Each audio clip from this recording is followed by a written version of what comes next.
वीर भगवान की जय बोलिए। अनंता अनंत सिद्ध परमेष्टि भगवानों की जय बोलिए। इस युग के प्रथमाचार्य श्री चारित्र चक्रवर्ती आचार्य भगवान श्री शांत सागर जी महान मुनिराज की जय बोलिए। सोम कीर्ति जी महाराज की जय बोलिए। चरित्र प्रद्युम्न कुमार चरित्र की सभी को जय जिनेन्द्र, जय दु जुड़ंदो। ज्ञानदानम गुरुकुल के सभी छात्र छात्रागण, अभिभावक और आए हुए सभी अतिथिगण, सभी कार्यकर्तागण, सभी का बहुत बहुत स्वागत है, अभिनंदन है। आज की इस स्वाध्याय की कक्षा में हम लोग प्रद्युम्न कुमार चरित्र का सुंदर चित्रण यहाँ पर आचार्य सोम कीर्ति जी महाराज द्वारा रचित प्रद्युम्न कुमार चरित्र के माध्यम से यहाँ पर पढ़ रहे हैं। हम सभी लोगों के ज्ञान में भी वृद्धि हो रही है, उसके साथ साथ धर्म भी सीख रहे हैं और किस प्रकार से कर्म होते हैं, आत्मा किस प्रकार से जन्म और मरण लेती है, शरीर क्या होता है, पर्याय क्या होती है, उद्गल क्या होता है, अन्य द्रव्य क्या होते हैं, वे सभी हम धीरे धीरे बीच बीच में जब भी कोई प्रसंग आता है तो उसके माध्यम से हम सम्यक ज्ञान भी प्राप्त कर रहे हैं, सम्यक दर्शन भी प्राप्त कर रहे हैं और धीरे धीरे कुछ लोग यहाँ पर सम्यक चारित्र को भी धारण करने का अभ्यास कर रहे हैं। बहुत अच्छी बात है। राजा मधु का वर्णन यहाँ पर पिछली कुछ कक्षाओं से चल रहा है।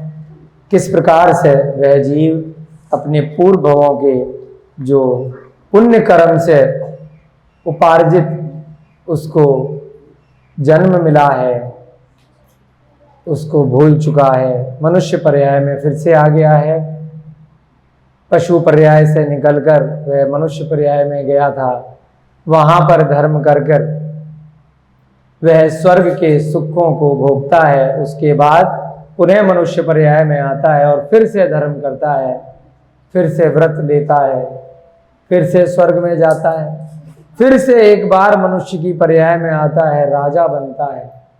परंतु किसी कर्म के वशीभूत पुराने सभी पुण्य किस प्रकार से प्राप्त हुए थे, धर्म का आचरण भूल जाता है और दुर्गति में जा गिरता है, दुराचरण करने लग जाता है, पर स्त्री पर आसक्त हो जाता है। अब उस बेचारे का क्या हश्र होगा, उससे हम सीखेंगे। आज का स्वाध्याय प्रारंभ करने से पहले प्रतिदिन की भांति सभी बच्चे लोग, बड़े लोग एक बार फिर से हाथ जोड़ेंगे और मंगलाचरण करके आज का स्वाध्याय प्रारंभ करेंगे। मंगलम भगवान वीरो मंगलम गौतमो गड़ी, मंगलम कुंद कुंदाद्यौ जैन धर्मोस्तु मंगलम। सर्व मंगल मांगल्यम सर्व कल्याण कारकम, धानम सर्व धर्माणम जैनम जयतु शासिनम, जैनम जयतु शासिनम, जैनम जयतु शासिनम। सर्वे श्रोतारः सावधानतया शृण्वन्तु। राजा मधु हेमरत राजा की पत्नी पर आकर्षित हो गया है, जिसका नाम चंद्रप्रभा है। हेमरत राजा उसका ही सामंत राजा है। अयोध्या नगरी का वह राजा मधु है। राजा भीम को हरा करके वह विजय पताका फहरा करके अपने राज्य को वापस लौटा है, परंतु लौटने के बाद उसे पता चलता है कि उसके स्वयं के मंत्री ने उसके बुरे आचरण के कारण उसकी सहायता नहीं करी। मंत्री धर्म के साथ था, राजा धर्म के विरुद्ध हो गया था। तो ये प्रसंग बहुत महत्वपूर्ण है।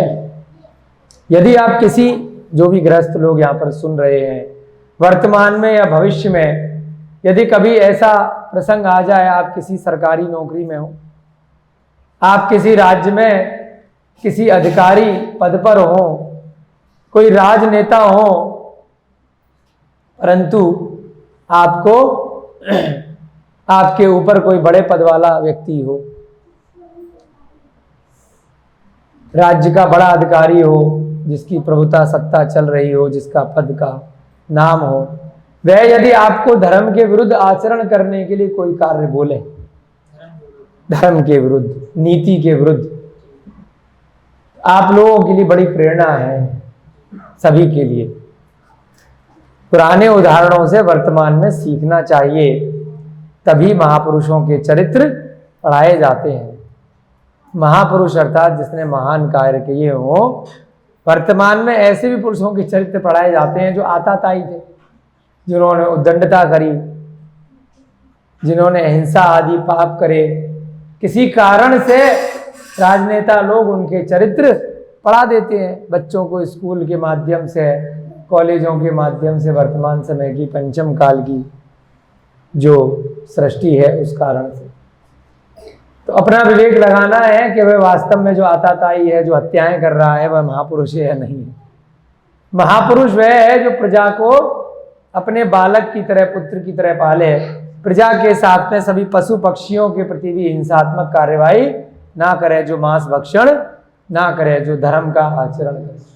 तो वर्तमान समय में यदि आप किसी ऐसे पद पे हैं, ऐसे किसी राज्य में हैं, या ऐसे किसी कार्यालय में अपनी सेवाएं दे रहे हैं, जहां भले ही वो सरकारी ना गैर सरकारी भी हो सकता है, वहां पर यदि आपके ऊपर वाला व्यक्ति या राजा यदि गलत आचरण कर रहा है, तो आपको अपनी नौकरी भी बचानी है, अपना पद भी बचाना है, और पूर्ण रूपेण कोशिश करनी है कि वह गलत कार्य आपके हाथों से न हो। जब तक आपसे संभव हो तब तक आपको प्रयास करना है, उस मंत्री की तरह। जब आपको लगे कि अब मेरे बस में नहीं है, तभी आप हथियार डालें। अन्यथा यदि आप और भी कट्टर हो तो नौकरी से इस्तीफा दे दें, परंतु आप गलत कार्य अपने हाथ से ना करें। उस राजपद से, उस एमएलए का पद होता है आज की दुनिया में, एमपी का पद होता है, आप इस्तीफा दे दें। अपने जमीर को ध्यान रखें, अपनी आत्मा की सुने, परंतु गलत कार्य में सहयोग ना करें। ये प्रेरणा है, क्योंकि यदि आपने किसी के कहने में सहयोग दे भी दिया और फिर बाकी जीवन भर आप अपना शक्ल, अपना प्रतिबिंब दर्पण में नहीं दिखा पाए, शर्म से नीचा हो गया, तो ऐसे कार्य को करने का क्या फायदा। तो कभी भी अपने राजा को, अपने अधिकारी को किसी भी गलत कार्य में सपोर्ट ना करें जहां पर वह धर्म के विरुद्ध आचरण कर रहा है। उस मंत्री ने भी पूरी कोशिश करी कि राजा चंद्रप्रभा पर आकर्षित है, उसको लाने के लिए उसे बोल रहा है।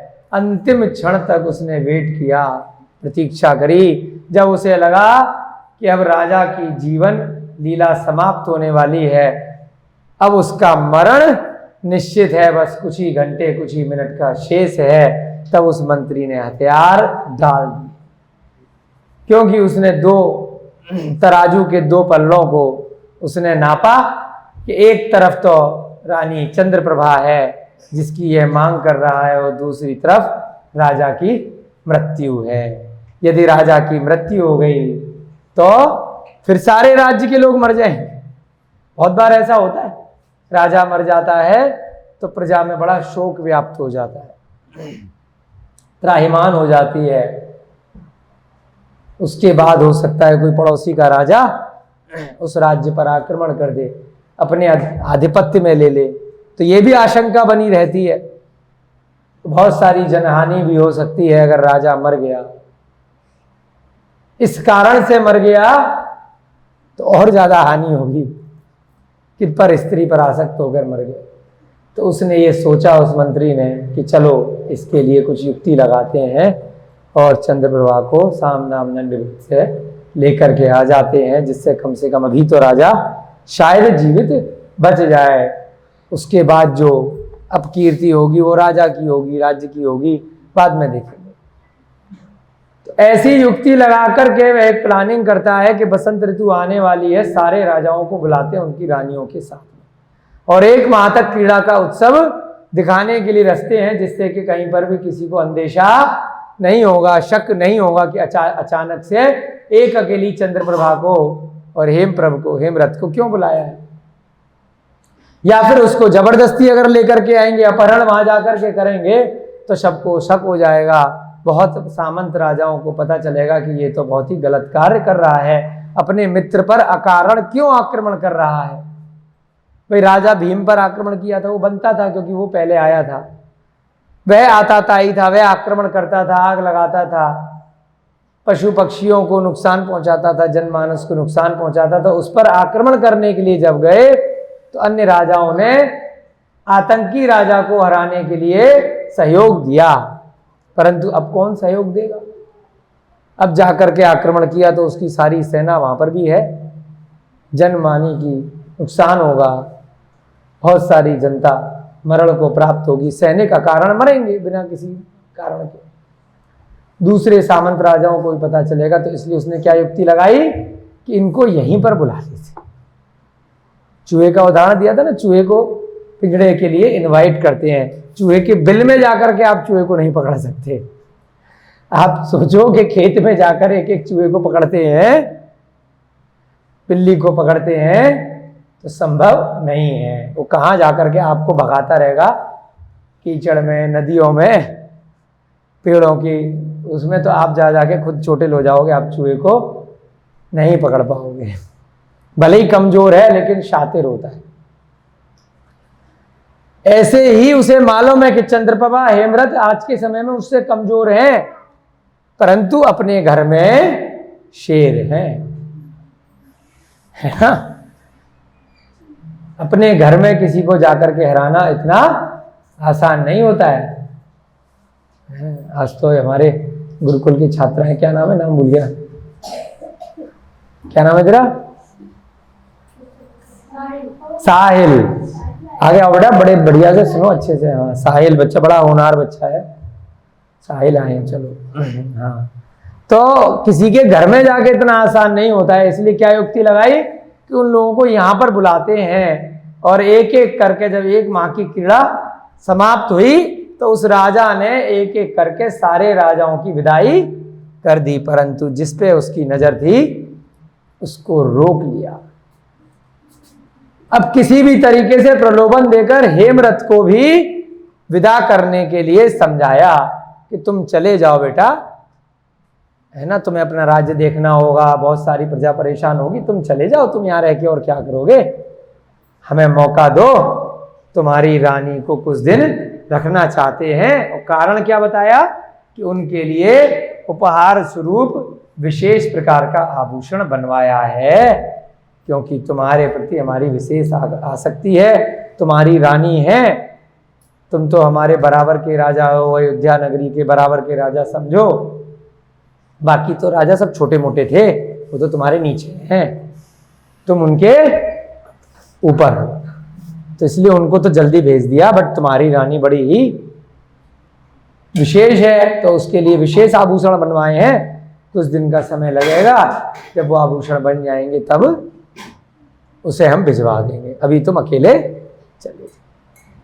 मूर्ख हेमरथ राजा, रानी चंद्रप्रभा ने पहले भी समझाया था, उसे कहीं से आशंका हुई थी, नहीं माना। रानी चंद्रप्रभा को समझाने के लिए पहुंच गया कि मैं जा रहा हूं तुझे छोड़ करके, कुछ विश्वस्त मंत्री और कुछ सैनिक तेरी सेवा में छोड़ जा रहा हूं, जब तेरे आभूषण बन जाएंगे तो तुम चले आना। अभी राजा की ऐसी इच्छा है, नहीं तो उन्हें बुरा लगेगा कि उन्होंने एक भेंट स्वरूप कुछ आभूषण बनवाए हैं और बिना लिए अगर हम चले गए तो ये उनकी मान में ठेस पहुंचेगी, अच्छा नहीं रहेगा। चंद्रप्रभा नहीं मानी कि मैं नहीं जाऊंगी, मैं अकेली नहीं रहूंगी। हठी राजा माना नहीं, विनाश काले विपरीत बुद्धि, अपनी स्वयं की पत्नी को उस चक्रव्यूह के अंदर छोड़कर जाने के लिए विवश कर रहा है। रानी ने कह दिया कि यदि जबरदस्ती मुझे यहां छोड़ के जाओगे तो फिर मैं, ये मत सोचना, मतलब इन शब्दों में नहीं कहा लेकिन कह दिया कि फिर मेरी कोई गलती नहीं है। अगर बलात् उस राजा ने मेरे साथ कुछ गलत कार्य किया क्योंकि मुझे उसकी दृष्टि ठीक नहीं लग रही है, मुझे अनहोनी की आशंका हो रही है, आपके बिना मैं यहां पर सुरक्षित नहीं हूं, भले ही यहां पर कितना भी बड़ा महल है, तुम्हारे थोड़े कुछ सैनिक भी हैं, मंत्री भी हैं, परंतु किसी अन्य के महल में मैं सुरक्षित नहीं हूं, मेरे साथ यहां पर कुछ भी गलत हो सकता है, मेरा शील ही मेरा सब कुछ है, मैं परपुरुष के साथ में नहीं रह सकती, फिर भी आप मुझे यदि बलात् यहां छोड़ के जाओगे अपने किसी स्वयं के प्रयोजन हेतु, क्योंकि उसको पद की आकांक्षा थी कि मुझे राजा ने बड़ा पद दे दिया है, मेरी सब जगह बड़ी इज्जत बढ़ जाएगी कि मैं अयोध्या नगरी का राजा का परम मित्र हूं, तो मेरी भी मांग देश देशांतर में अधिक रहेगी। उस गर्व के कारण से, उस मान के कारण से वह राजा अंधा हो रहा था, वह हेमरथ अपनी रानी को समझा रहा है। फिर से कह रहा है तू बड़ी भोली है, मूढ़मती है कि तू राजा मधु के प्रति ऐसी घृणित भाव न रख, वो बहुत पवित्र हैं, बहुत शुद्ध हैं, वो तेरे ऊपर कभी भी अपनी दृष्टि नहीं डालेंगे। चंद्रप्रभा को अभी भी आशंका थी, उसने पुनः निवेदन किया, हे स्वामी आप राजा मधु के कृत्रिम शिष्टाचार से भ्रमित न होवे, क्योंकि स्त्रियों का जो सिक्स सेंस होता है, जो छठी इंद्रिय होती है, 5 इंद्रिय के अलावा जो मन होता है उसी को छठी इंद्रिय बोला है, उसमें कुछ कुछ आशंकाएं कई बार आ जाती हैं। कई बार पशुओं की भी इंद्रियां होती हैं, जबकि त्रियंच होते हैं, बोलते हैं पशु, कुत्ता रो रहा है, कुछ होने वाला है, चींटियां बिल की तरफ भाग रही हैं, वर्षा होने वाली है, मोर नाच रहा है, बहुत सारे ऐसे कुछ ना कुछ पशुओं के अंदर भी अनायास परिवर्तन देखने को मिलते हैं, तो उनकी छठी इंद्रिय होती है, स्वभाव से वो ऐसा करते हैं। छठी इंद्रिय का मतलब होता है एक तरह से स्वभाव, है ना, भाव, किसी किसी जीव के जो भाव होते हैं उस प्रकार के होते हैं, भाव इंद्रिय। 5 इंद्रिय से भी नीचे का जो जीव होता है, कई बार जब त्रियंचों का वर्णन चला है, मच्छर, मक्खी, चींटी, उनके मन नहीं होता है, उनकी 5वीं इंद्रिय भी नहीं होती, ठीक है ना, स्पर्श, रसना, घ्राण, चक्षु, कर्ण, तो कर्ण वाली जो अंतिम इंद्रिय है वो उनकी नहीं होती है। 5 इंद्रिय जिस प्रकार से हमने बोली हैं उसी प्रकार से ही आपको याद करनी चाहिए। क्यों करनी चाहिए? पहली इंद्रिय स्पर्श इंद्रिय, दूसरी इंद्रिय रसना इंद्रिय, तो जहां पर भी अगर वर्णन आए कि ये 2 इंद्रिय का जीव है तो उसके केवल स्पर्श और रसना, रसना माने जीव, खाने की, तो ये 2 इंद्रियां होंगी, ठीक है ना, जो गुण इत्यादि होते हैं, स्पर्श रसना। तीसरी इंद्रिय स्पर्श रसना घ्राण, घ्राण माने नाक, सूंघने की शक्ति। तो चींटी इत्यादि जब होती है, घुन से जो ऊपर उड़ जाती है, जो दालों वगैरह में घुन लग जाती है ना, लट पिपील उनको बोला शास्त्रों में। तीसरी इंद्रिय क्रमी, प्रपीलिका, उसके बाद है ना, तो ये जो होते हैं चींटी इत्यादि, सूंघ के चलती है, कहीं पर भी आटा रखा है, कुछ भी खाने योग्य वस्तु है, चीनी है, मीठा है, तो उसकी 3 इंद्रिय होती है। तो जब 3 इंद्रियां आई तो स्पर्श रसना घ्राण तीनों आ गए।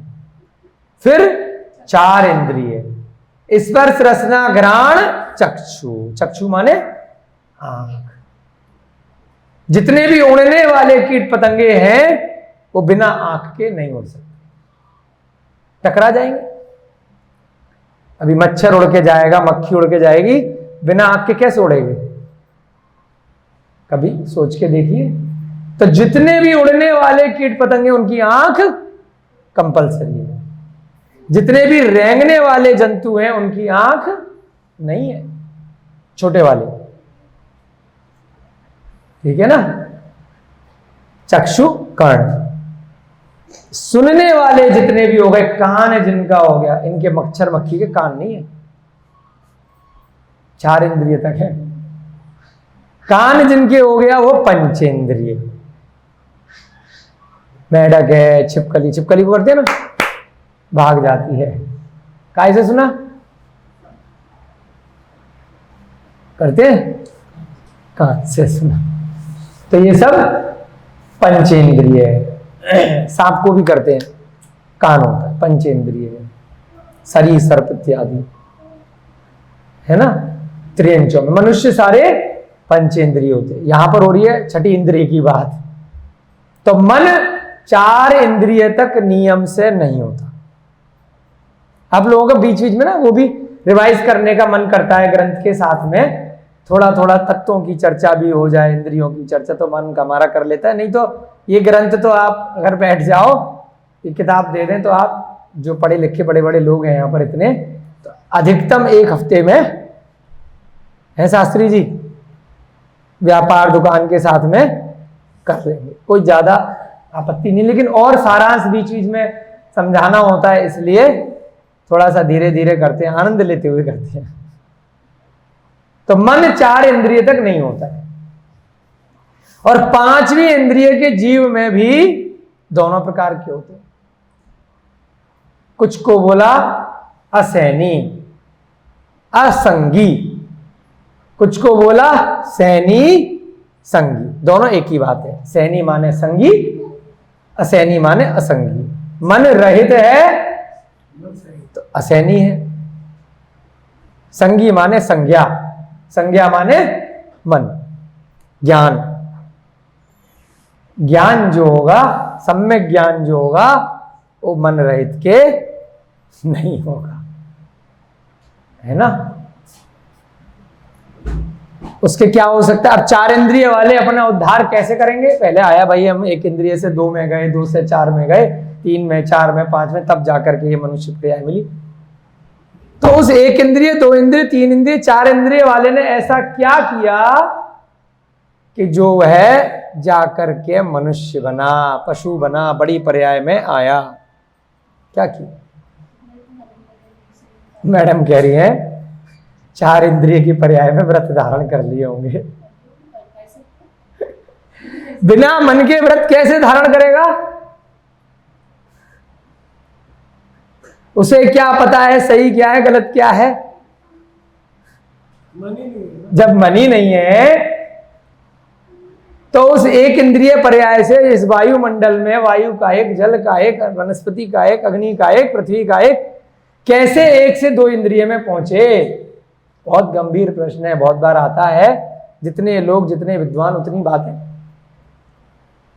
व्रत धारण नहीं कर सकता, ये तो निश्चित है ना। व्रत धारण अगर कर लिए तो फिर तो सीधे वो स्वर्ग जाएगा, वो बीच की श्रेणियों में आएगा ही नहीं, वैमानिक बनेगा ना। व्रत धारण करने के बाद तो कुछ ना कुछ निमित्त बनता है, भावों से चलता है। जो बता रहे हैं यहां पर, जो उस छठी इंद्रिय की बात, मन नहीं है परंतु स्वभाव है। चींटी के आगे आप हाथ लगाइए, वो रेली से चल रही है, एक लाइन से चल रही है आटे की तरफ, एक के पीछे एक। ना दिमाग है ना 4 इंद्रिय, ना उड़ सकते हैं। आंख है, चींटी की आंख भी नहीं है। स्पर्श, रसना, घ्राण 3 है। चक्षु भी नहीं है, न कान है, न आंख है, एक लाइन में चल रही है। बच्चे बड़े ध्यान से सुन रहे, ये बातें ग्रंथों से ही आती हैं, तभी ये विज्ञान नहीं सिखाएगा। पहले भी आपको बहुत बार बोला है, जहां आधुनिक विज्ञान खत्म होता है वहां भगवान महावीर का विज्ञान प्रारंभ होता है। उदाहरण देते हैं ना, तुम जिस स्कूल के बेटा अभी स्टूडेंट हो, उसके हम प्रिंसिपल रह के चुके हैं। तो भगवान महावीर उन सारे आइंस्टीन और वैज्ञानिकों के प्रिंसिपल रह के चुके हैं। नेता हैं, नेतारम है ना, मोक्ष मार्गस्य नेतारम, सबसे बड़े नेता हैं अरिहंत भगवान। तो क्या कहा, स्वभाव से ऐसा करते। जब कोई जीव इंद्रियों के साथ, मन के साथ में ध्यान लगाता है, उसके बाद क्या करता है, 13वें गुण स्थान तक पहुंचने के लिए जब अभ्यास करता है ना, उस मन को, मन वचन काय, इनका जो 3 का योग है, उनका क्या करता है, गुप्ती लगाता है। योग का विपरीत मन को समाप्त करता है। मन वचन काय का जो योग चल रहा है, उसका दी एंड करना है। पहले मन के माध्यम से उसने स्वाध्याय किया, सम्यक ज्ञान की प्राप्ति करी, सम्यक दर्शन, सम्यक चारित्र को ग्रहण किया, इन तीनों को रोक देता है, आत्म स्वभाव में प्रविष्टि करता है। और स्वभाव क्या है, जो उस 3 इंद्रिय के जीव में था, उस 4 इंद्रिय के जीव में था, वो बिना मन के चल रहा है। जहां उसे भोजन मिल रहा है, अपने आप चल रहा है। मक्खी को जहां पर बैठना है, बिना मन के वहां जाकर के भोजन कर रही है, स्वभाव से। उन 4 इंद्रिय तक के जीवों से सीखना है कि बिना मन के वह कैसे स्वभाव कर रहे हैं। तत्वार्थ सूत्र में 10वें अध्याय में आया, आत्मा का स्वभाव क्या है, ऊर्ध्वगामी। आत्मा का स्वभाव क्या है, अग्निवत, प्रदीपवत। आत्मा का स्वभाव क्या है, कुलाल चक्रवत। आत्मा का स्वभाव क्या है, तुम्बीवत। मन की बात नहीं, आत्मा में मन है ही नहीं। बहुत गंभीर विषय आ गया, पढ़ते पढ़ते एकदम मन में विचार आए तो आप लोगों के साथ उन विचारों को रख रहे हैं। आत्मा के अंदर ना मन है, ना 5 इंद्रियां हैं, बहुत ध्यान रखिएगा। आत्मा के अंदर स्वभाव है, जो स्वभाव उस 1 इंद्रिय में भी था, जो स्वभाव उस 2 इंद्रिय में भी था, जो स्वभाव उस 3 इंद्रिय में भी था, 4 इंद्रिय में भी था। परंतु उस पर्याय के कारण से वह स्वभाव जीव भी भूल रहा था। मोक्ष जीव स्वभाव से होता है, पर्याय अलग कर दी जाती है, मन भी अलग करना है, वचन भी अलग करना है, काय शरीर भी, पर्याय भी अलग करनी है। उस आत्म स्वभाव में प्रविष्टि करनी है, तब जाकर के जैसे ही वो मन अलग होता है, जैसे ही पर्याय अलग होती है, तो 4 प्रकार से वह आत्मा कहां जाती है, सीधे सिद्ध शिला पर एक समय में आत्मा के स्वभाव में प्रविष्ट हो जाती है। ऐसे ही उस स्त्री का इस मनुष्य पर्याय में स्वभाव है,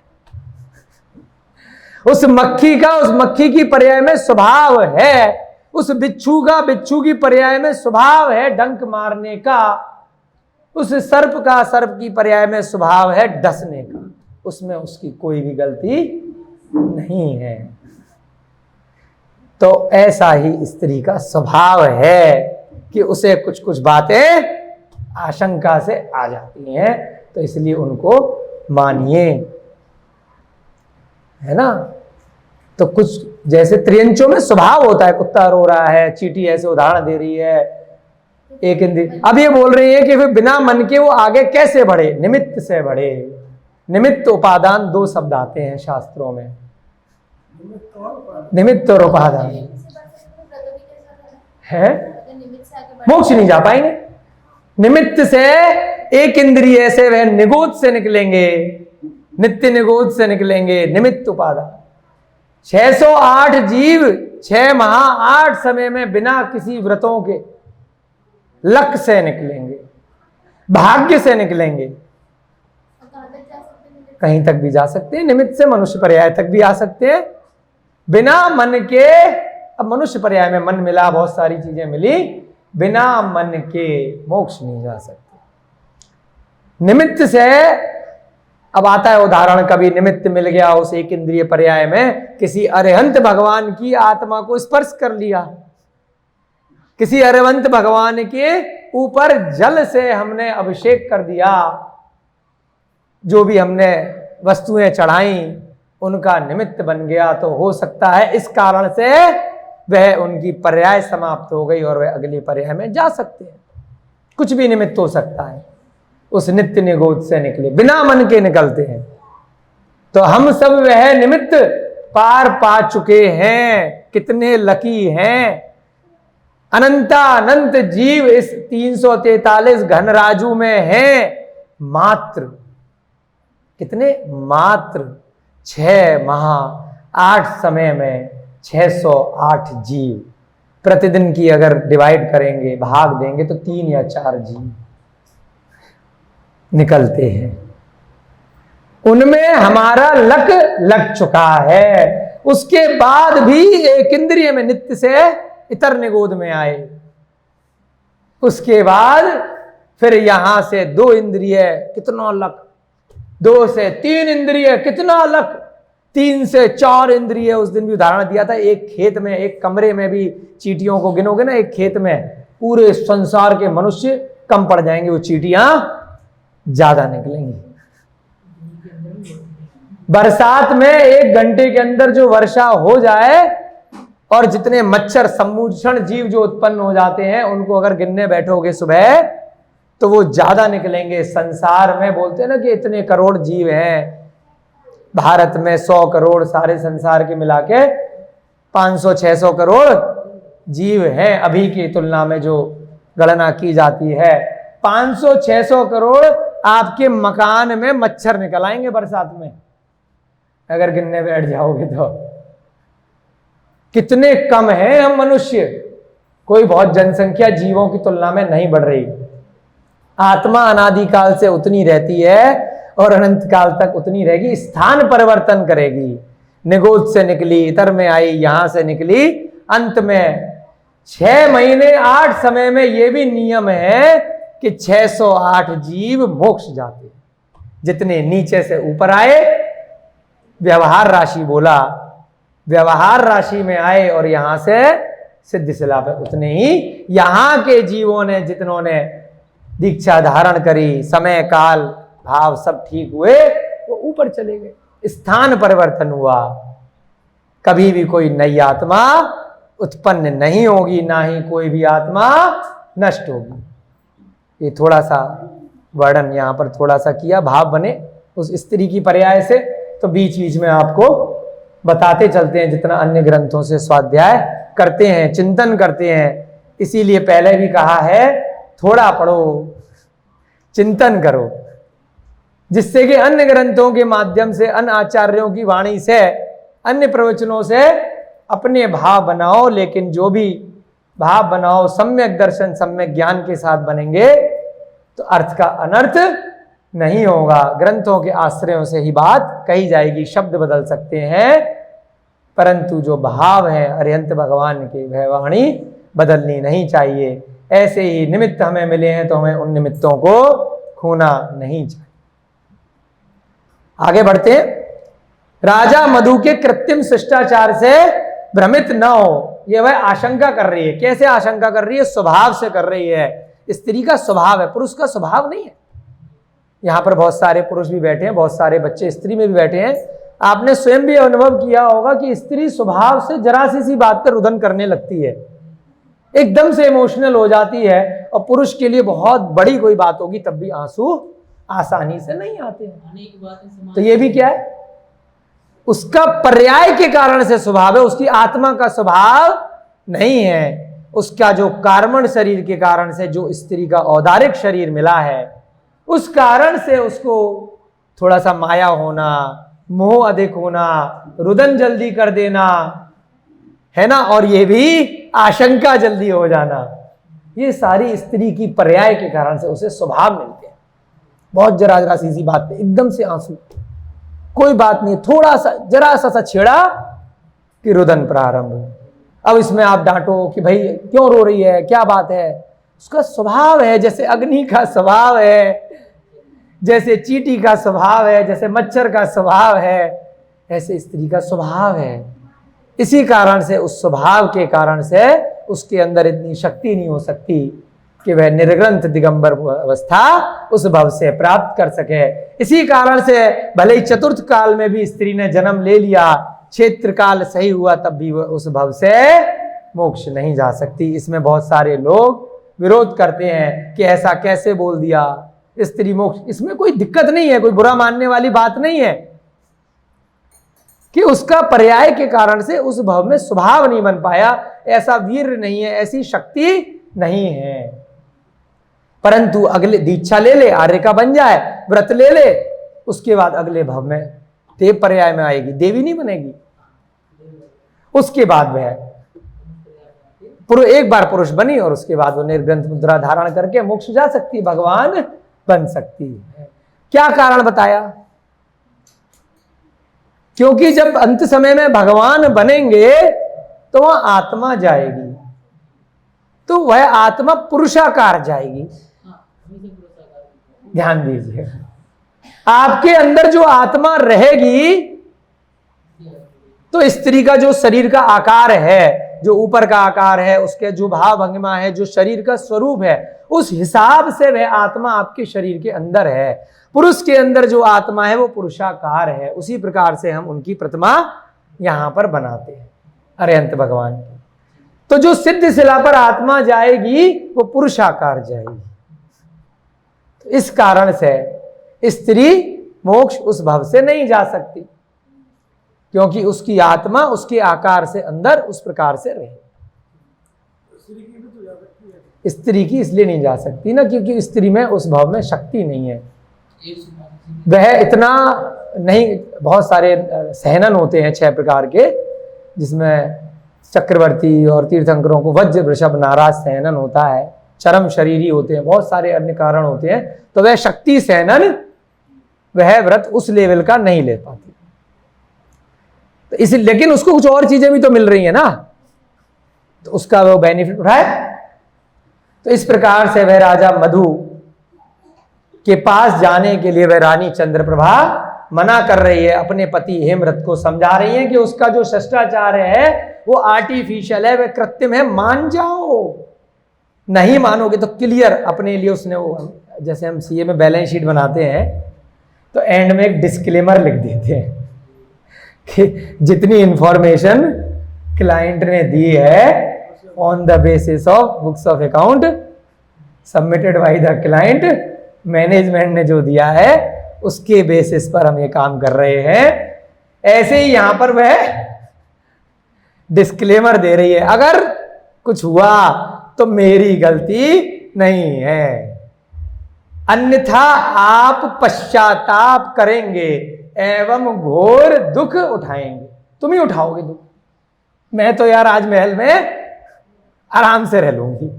अगर उसने मेरा अपहरण कर लिया, क्योंकि मैं बार बार समझा रही हूं और आपको बार बार मौका दे रही हूं, आप नहीं मान रहे, आप जबरदस्ती मुझे आत्महत्या करने के लिए विवश कैसे कर सकते हो कि जा और जाके तू कुएं में कूद, क्योंकि मैं देख रहा हूं वो कुआं नहीं है, वो तो अमृत का कुंड है।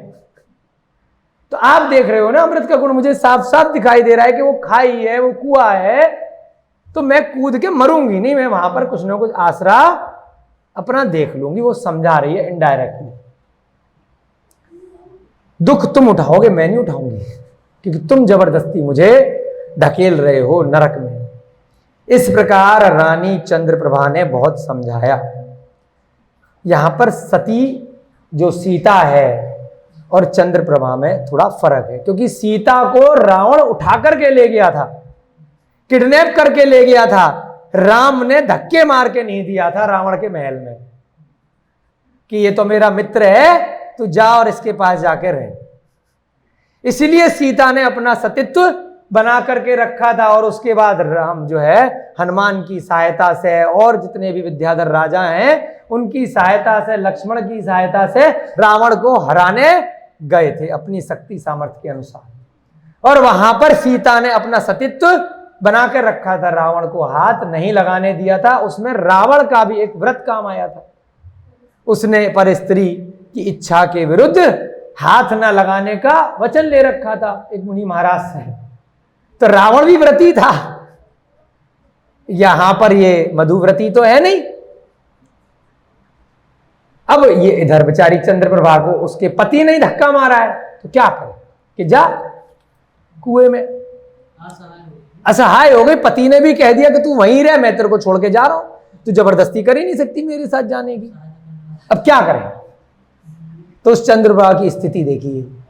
इस प्रकार रानी चंद्रप्रभा ने बहुत समझाया, पर मति भ्रष्ट राजा हेमरथ ने उधर ध्यान ही नहीं दिया, माना ही नहीं।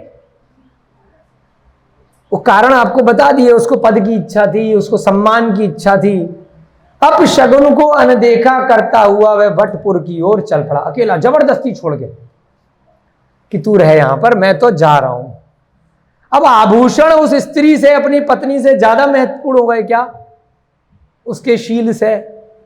कभी भी आप ऐसी गलती मत करिएगा, किसी भी इच्छा से, किसी लालच से, है ना, मूर्खता मत करिएगा। पर अगर करेंगे तो पश्चाताप के सिवा कुछ भी हाथ नहीं आएगा।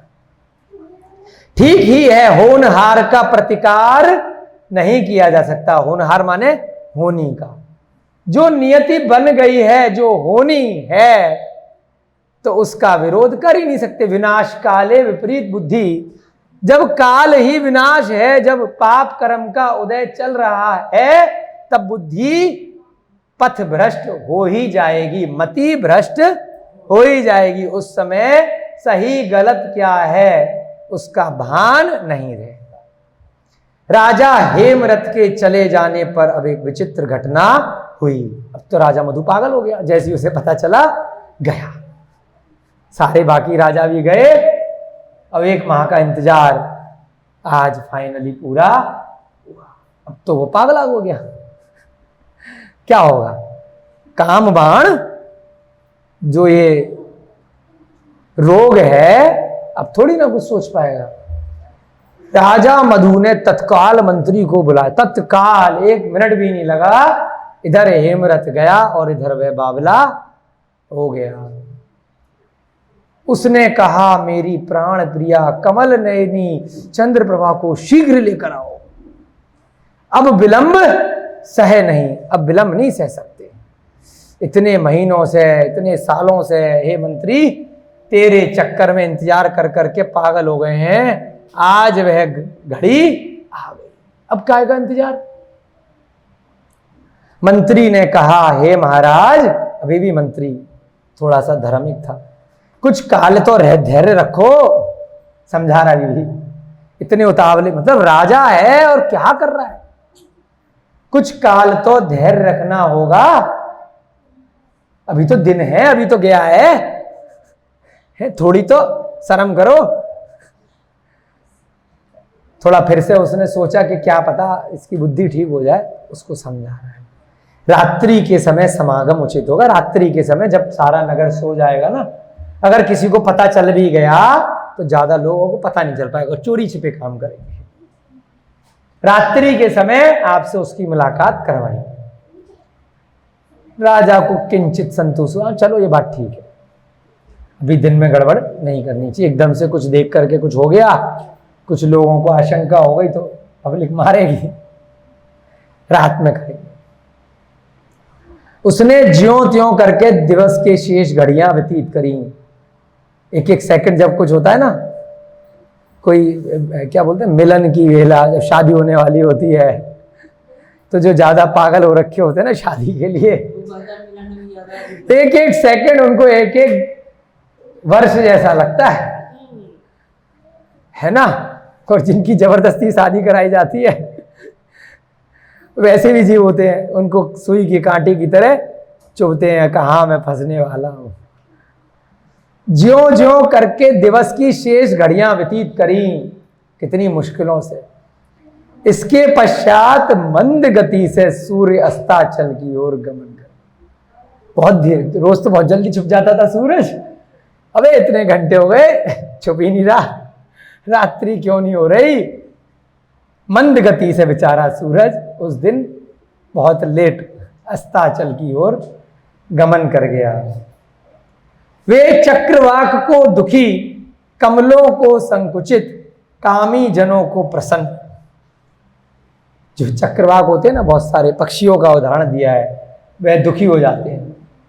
कमलों को संकुचित, क्योंकि कमल दिन में खिलते हैं और शाम को बंद हो जाते हैं, तो कमल भी दुखी हो जाते हैं सूरज के जाने के बाद। परंतु कामी जनों को प्रसन्न कर देता है, क्योंकि रात में जो कामी लोग होते हैं, जो काम बाढ़ वाले लोग होते हैं, वो रात्रि में ही प्रसन्न होते हैं।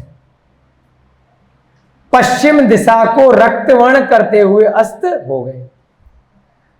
पूरब में सूर्य उगता है और पश्चिम में छुपता है, तो छुपने के कारण से क्या होता है? रक्तवर्ण हो जाता है, लाल हो जाता है। क्यों हो जाता है? जैसे अग्नि जलती है ना, तो जब वह धीमी जलती है तो लाल होती है। मोमबत्ती या दीपक की लौ लाल होती है, और तेज हो जाती है तो वह आप गैस की देखते हैं ना, नीली हो जाती है, सफेद हो जाती है। दिन का जो सूरज होता है वह लाल नहीं होता है, तो नजदीक आ जाता है, तेज हो जाता है। जब दूर जाता है, धीमा हो जाता है, तो अग्नि दूर से हमारी दृष्टि में लाल दिखाई देती। ये भी जैन विज्ञान है।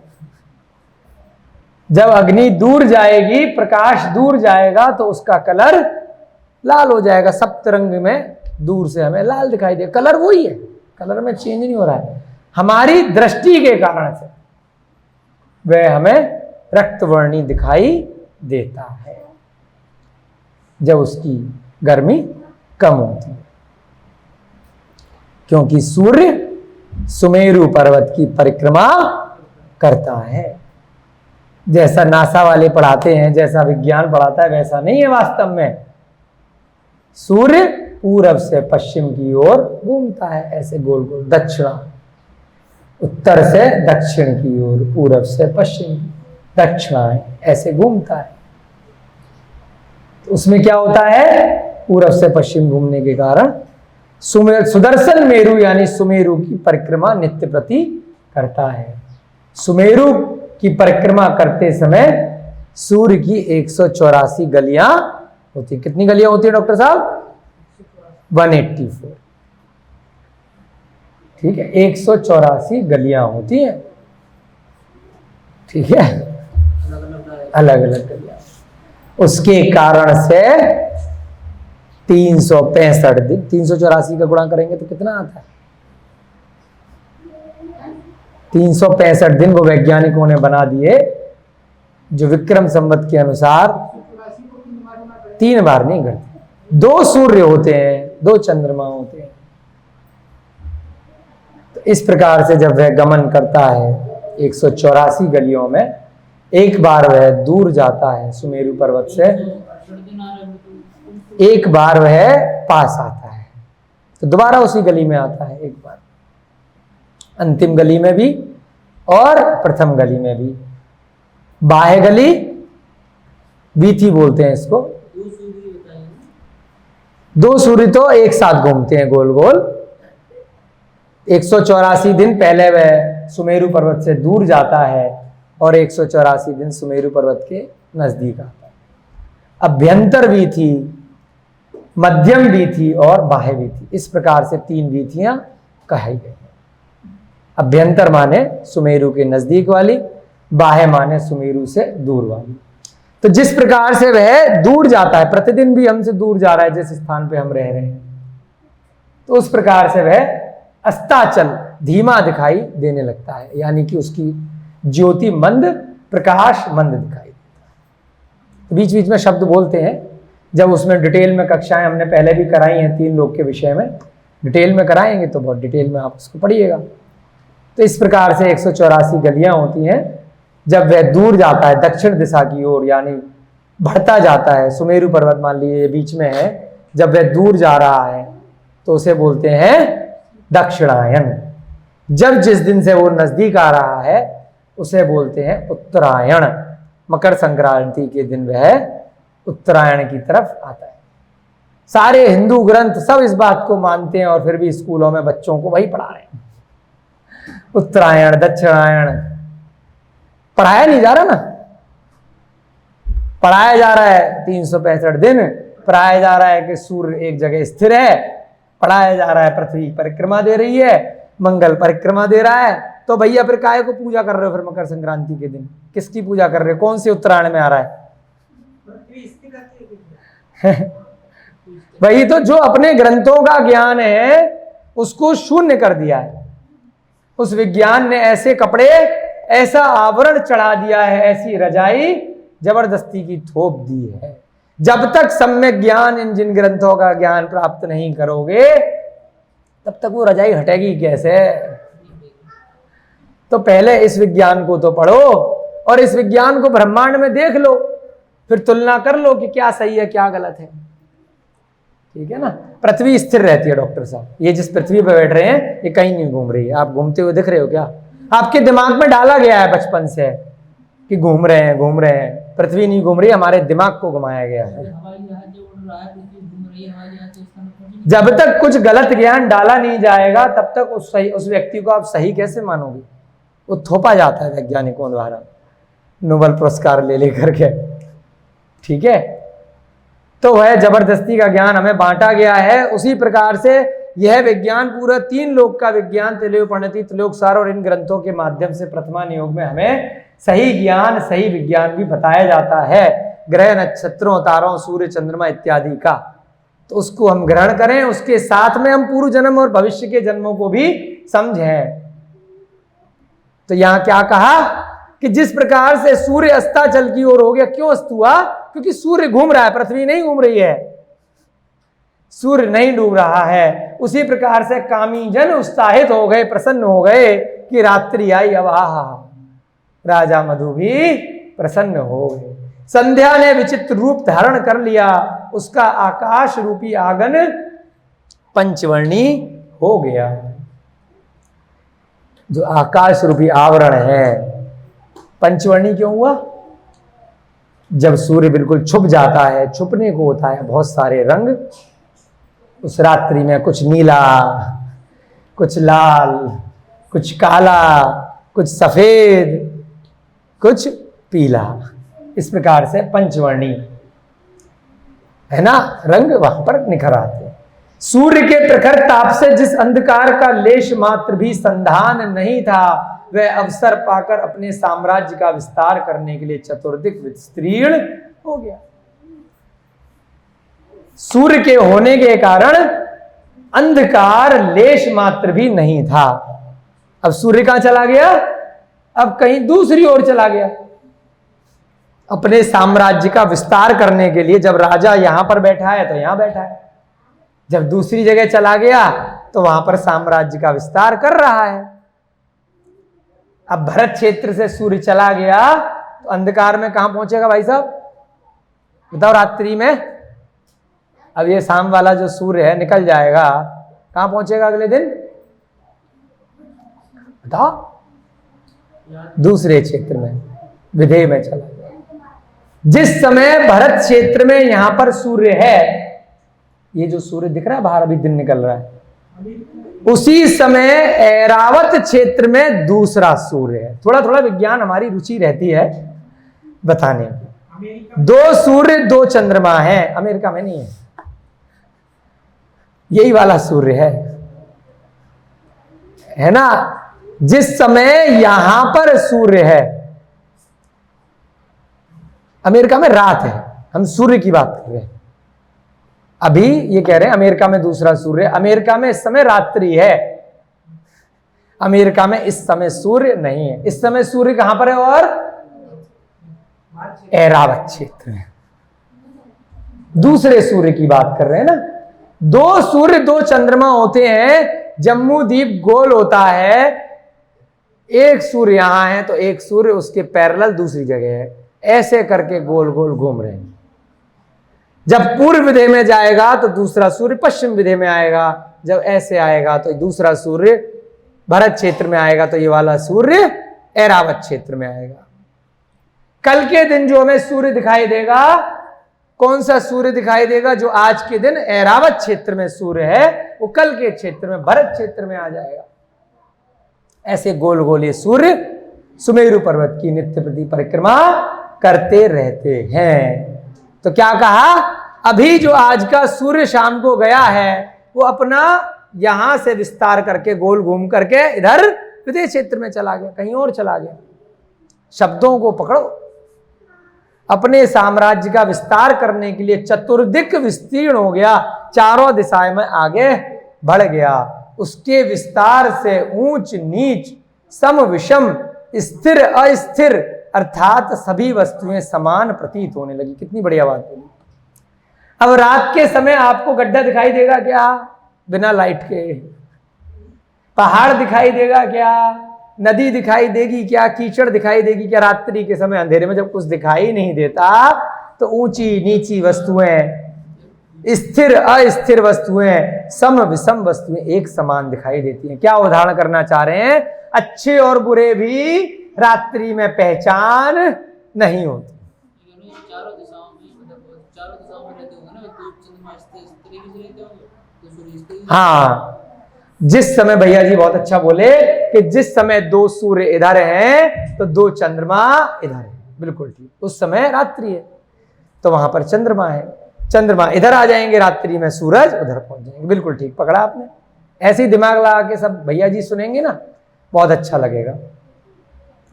क्या कहा? रात्रि के समय बुराई और अच्छाई एक जैसी लगती है। रात्रि में ताराओं की शोभा ऐसी हुई जैसे नीलमणि की भूमि पर मालती के पुष्प बिखरे हो। जैसे नीलमणि, नीलम, उस पर रंग बिरंगी वो महक चमक रही है और मालती के पुष्प डाल दिए गए हों।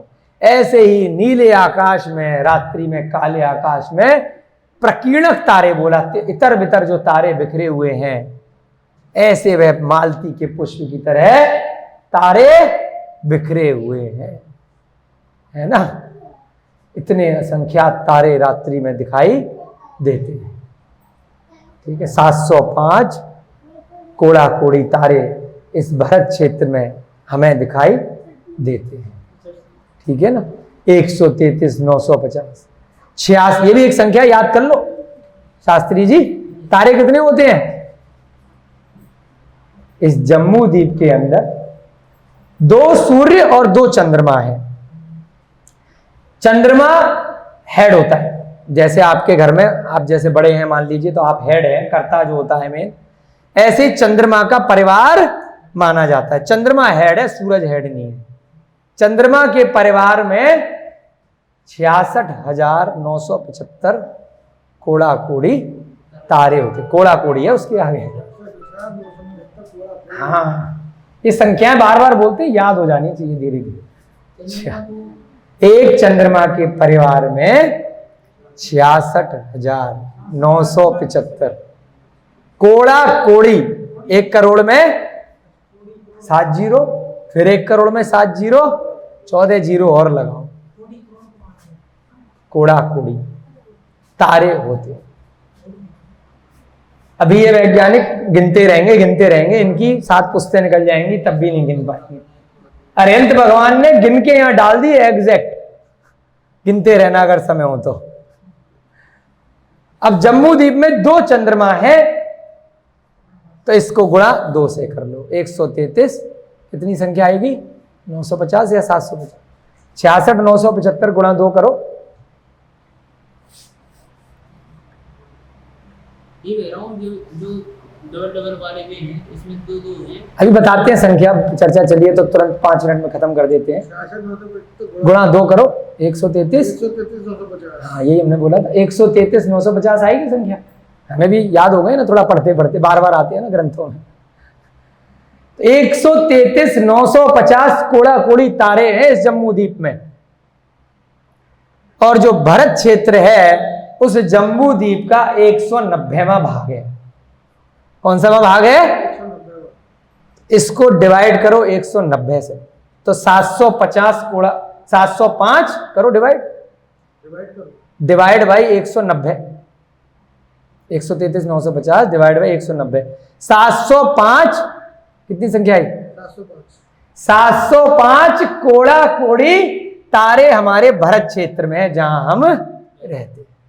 ये संख्या निकाल करके अरिहंत भगवान ने दे दी। माने तो ठीक, नहीं माने तो गिनते रहो। उस 750 कोड़ा कोड़ी तारे की जो भरत क्षेत्र है उसमें 5 मलेच्छ खंड हैं और 1 आर्य खंड है। तो लगभग मोटा मोटा हमारे क्षेत्र से कितने तारे आएंगे, इसको डिवाइड बाई 6 करो। भारत क्षेत्र में 6 खंड हैं, डिवाइड बाई 6 करो, लगभग 117 अंदाजे से, क्योंकि वो संख्या एग्जैक्ट डिवाइड बाई 6 नहीं है। गंगा और सिंधु नदी भारत क्षेत्र के इस प्रकार से 2 भाग करती हैं, बीच में विजयार्थ पर्वत है, ठीक है। लगभग 100 सवा 100 कोड़ा कोड़ी तारे, इसके आगे 14 जीरो लगाना, 100 के इतने तारे इस आर्यखंड से हमें दिख सकते हैं, है ना, एक समय में। क्यों? लेकिन वे सभी तारे सेम नहीं दिखेंगे, कमाल की बात, क्योंकि ये सभी तारे पूरे जम्मू द्वीप में घूम रहे हैं। एक तारे को आप पकड़ लोगे, जरूरी नहीं है वो बार बार थोड़ी देर में दूसरा दिखेगा। आज तक कोई वैज्ञानिक पकड़ नहीं पाए ये तारे किसकी परिक्रमा कर रहे हैं, कहां जा रहे हैं, कहां घूम रहे हैं टिमटिमाते हुए। ध्रुव तारे को छोड़ करके सारे तारे परिक्रमा करते हैं, है ना। ध्रुव तारा हमारे क्षेत्र से दिखाई देता है, कुछ तारे ध्रुव होते हैं, ध्रुव माने स्थिर तारे।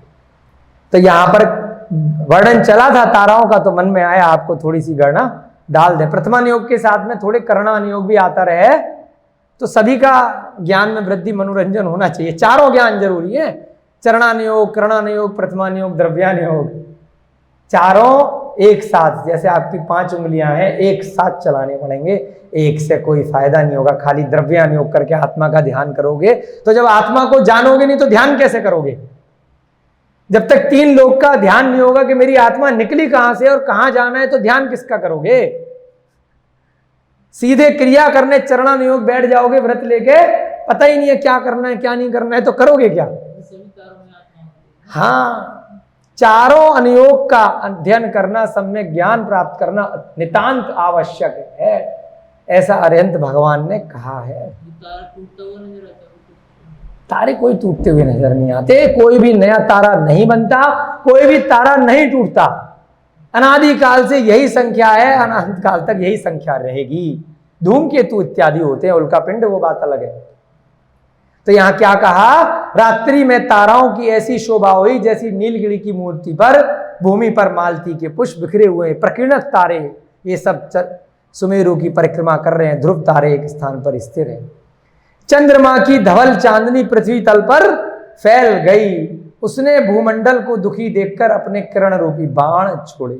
चंद्रमा की चांदनी, अभी अमावस्या की रात नहीं है, वह उस पृथ्वी तल पर फैल गई है। भूमंडल को दुखी देखकर अपने किरण रूपी बाण छोड़े।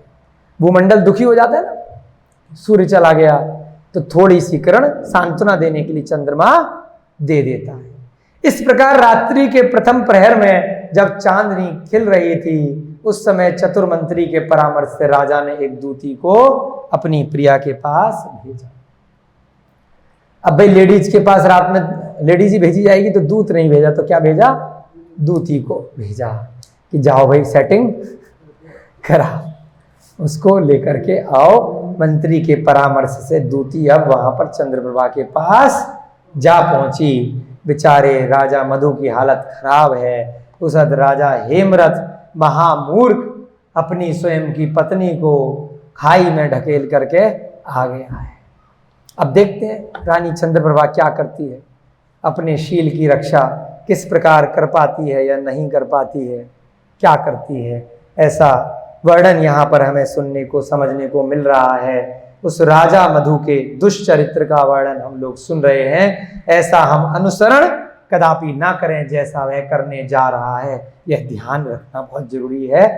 पंचम काल में लोग बुरे कामों से बहुत जल्दी सीखते हैं, लेकिन हमें पंचम काल के आगे स्वाध्याय के भाव से आगे बढ़ना है। दोबारा पंचम काल में जन्म ना मिल जाए गलती से भी, ऐसा हमें अपने भाव विचार रखना। जय बोलिए महावीर भगवान की, जय बोलिए अनंतानंत सिद्ध परमेष्ठी भगवानों की, जय बोलिए आचार्य भगवान श्री सोम कीर्ति जी महाराज की, प्रद्युम्न कुमार चरित्र की जय बोलिए आज के युग के प्रथमाचार्य श्री चारित्र चक्रवर्ती शांत सागर जी महान मुनिराज की। जिन वाणी की